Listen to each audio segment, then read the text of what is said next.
Մեր ակցիան ուղղված է հենց Միքայել Սրբազանի հանդեպ ընդունված հանցավոր որոշման դեմ, որովհետև այդ որոշումը ամբողջությամբ փաստացի խախտում է Հայաստանի Հանրապետության օրենքը եւ խախտում է հայ ազգի վեհագույն օրենքը, որը հոգեվոր դաշտն է։ Եվ այդպես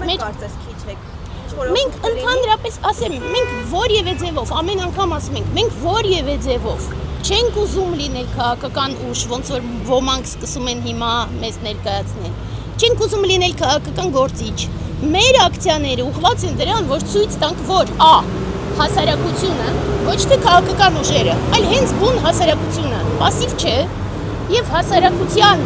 ֆար ներկայացուցիչներ, ինչպիսի մենք ենք, դեմ են այս ամբողջի։ Սա մեկ, որպեսզի Նիկոլի համար դաս լինի, որ միայն քաղաքական ուժերը չեն իր դեմ, ոնց որ ինքն է համարձակվում ներկայացնել։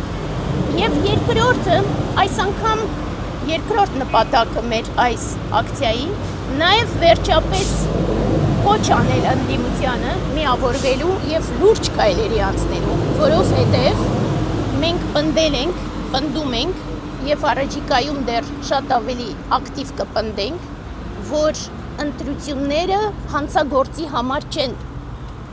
Հանցագործը չի կարող մասնակցել ընտրությունների։ Հանցագործը, ինչպես ասվում է հին հայտնի կինոյում, հանցագործը պետք է նստի բանտում։ Նորից ու նորից Նիկոլի կողմից հայտարարված 4-րդ հանրապետությունը ոչ այլ բան է, քան Հայաստանը Ադրբեջանի կազմում։ Սա վերջապես պետք է ամբողջ հայ բնակչությունը, հայ ժողովուրդը ընկալի։ Եվ դրա համար մենք ասում ենք, սա է Նիկոլի խաղաղության գինը։ Առանց Արցախ, առանց Արարատ, առանց Հայաստանի Հանրապետության, առանց Սրբազանների, առանց Էջմիածնի, սա է Նիկոլի խաղաղության գինը։ Եվ մենք որևէ ձևով պատրաստ չենք այդ գինը վճարել։